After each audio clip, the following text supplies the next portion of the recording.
The Commanders are trying to make a decision on the defensive side of the ball. This came down this afternoon from Ian Rappaport. This is really weirdly worded this time of year that you would say this about a coordinator. He says the Commanders are hoping to interview Vikings defensive coordinator Brian Flores for their vacant defensive coordinator job, source said. Flores' contract is up in Minnesota, so he's able to look at other similar jobs. Now, if you look at the other reports today from guys like Rap Sheet, it's teams will be interviewing.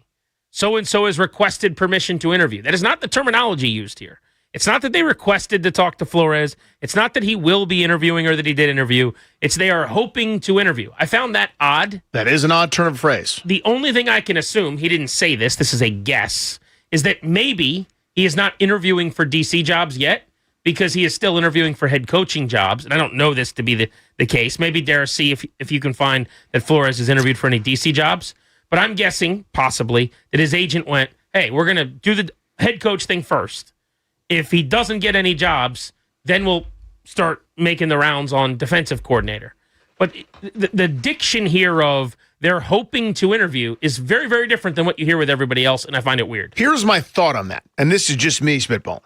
The names they've been linked to so far, Patrick Graham, Joe Cullen, Raiders, Denard Wilson, Chiefs, Jonathan Titans, Gannon. Cardinals. Now, some of those may be great hires, but there's nobody exciting so far, right? I would say to the fan base. Maybe Gannon is. Maybe Gannon. That was a number one defense the last time he was a coordinator.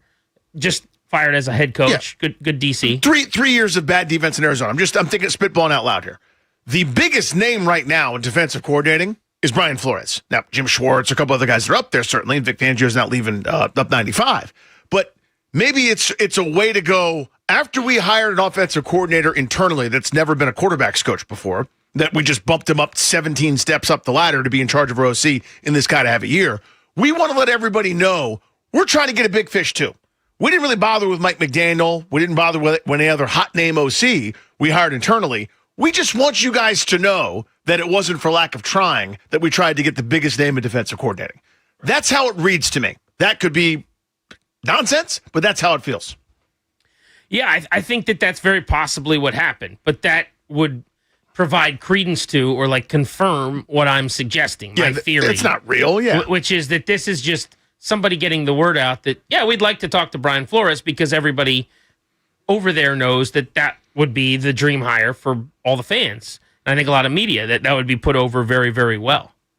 I would imagine that if they had already interviewed him, well, we'd know about it. But if they had requested to interview him, you would just say, the Commanders are requesting to interview Brian Flores. This is not what they did, though. Right. So why not? That's number one. Number two, Darius just looked it up. He has only so far done one interview, and it's for the head coach job with the Ravens. With the Ravens, yeah. So the other possibility is just that they're like, hey, listen, respectfully, we're not talking about DC with anybody until we find out that he's not getting a head coaching job. So come back in a week. And if that's the case, the Commanders are going, all right, we hope to talk to him then. And maybe that's why you use that term. And now Pittsburgh was only recently available. You'd imagine they might call Brian Flores. So Flores as a head coach, you're saying? Yeah. Yeah, definitely. I think he'll get an interview there. I'd imagine he interviews with 3 or 4 teams. I don't think Brian Flores is coming here. I want to get that out of the way. Yep. This would be my favorite hire they could make. This would be my number one goal for DC, maybe for the offseason. I would love it. It would be a home run. But why leave Minnesota to come here? And let's say he wants to leave Minnesota, which I don't know why he would, if you're just going to stay at DC. There are so many other better jobs with better players, I would think, in terms of being a coordinator. The cupboard is pretty bare here. We did this exercise on a new take command we recorded today that's going to drop tomorrow. I actually want to do it with you. I kind of came up with it on the fly with Logan. But I said, let's use Sharpie, pen, or pencil. Go through every player on the defense. Sharpie is like awesome stud, lock him in, answer, building block, whatever. Pen is like, I'm cool with that guy starting next year. Pencil's like, all right, he's there for now, but I'd like to do better. As soon as I can erase it, yeah. Right? I came up with like 2 dudes in Sharpie, and that was being nice. Deron Payne, and if I want to put Javon Kinlaw in Sharpie. I'm using pen now on San Ristillo. I think it's got to be outside, not inside. But that's not a Sharpie player. That's not a Pro Bowl type player. I mean, Deron Payne, who may or may not even be on the team because his cap number's climbing to $28 million, is the only true legitimate Sharpie player for sure. What other team out there that you might go to only has one guy, and that guy is overpaid and may not even be on the roster? So that's why I just don't think Brian Flores would choose here. Could you get Raheem, who's tight with Dan Quinn, to choose here? I think you could. Could you get a Jonathan Gannon to choose here? Probably. But make no mistake about it, they want an experienced play caller. And to that point, here's a nugget I've got for you, Danny. I tweeted this earlier today at Grant H. Paulson.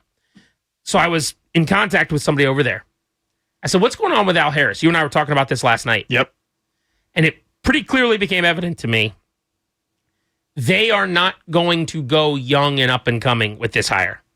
They do not want to roll the dice. They don't want to be risky. Now, it's fascinating to me that they've chosen to do that on defense, where you've got Dan Quinn in the building who could help the young person out, and not on offense, where you don't really have anybody to help out David Blau. You would think you would flip it the other way. You'd go Al Harris, defensive coordinator, because Dan Quinn can oversee everything, and then you'd go with an OC like Mike McDaniel you don't have to worry about. He can run his half of the building. But they're doing the opposite. Blau, inexperienced, never done it before, 30 years old, nobody above him on the staff that's the big grown-up like a Dan Quinn. And then on defense, they're not interviewing Al Harris. They haven't. They haven't requested permission. There is this perception, it seems like, and I've heard this from a few people, like excellent position coach. But the point is, like, why aren't the Cowboys interviewing him for their DC job right now? He came from there. He coached there. They all know him really well. They don't have him on their list currently to interview. That's interesting to me. So a lot of people keep asking. We've had callers. I've had people on Twitter. What about Al Harris? All the takeaways in Chicago. If you want to go David Blau, this is like the Blau on defense. And I think there's some merit to that. Yeah. They don't want to have two new coordinators that they have to worry about or hope, fingers crossed, are like good hires. So this defensive hire is going to be someone who's done this before, retread, long time probably, pelts on the wall defensive type. Raheem, Patrick Graham, Jonathan Gannon, Brian Flores, like somebody like that. Interesting. Yeah, I don't get the logic, but I'm sure there is logic. I mean, that's the thing I believe in now with this new regime, with Peters and company. Whether I agree with the premise or not, at least it's thoughtful. Whereas I didn't feel that with Bruce and Vinny and whoever else was in charge for 7 seconds. Rivera. It's weird. It's really weird. You're willing to go young and inexperienced on the side of the ball where the head coach can't really help that much. Totally. It's puzzling. I don't quite understand it, and I'd probably on a binary just would flip that. But to your point, I have seen, and I'm burned and scarred from so many times. The young offensive genius was here in this building, and he left, and he has great success elsewhere. That's what they should be saying to everybody who will listen. Everybody that receives text messages on their phone, they should find someone to say, hey, off the record, year early versus a year late, remember all the McVays of the past. This is why we did that. And that's a great selling point to this to this fan base, I think.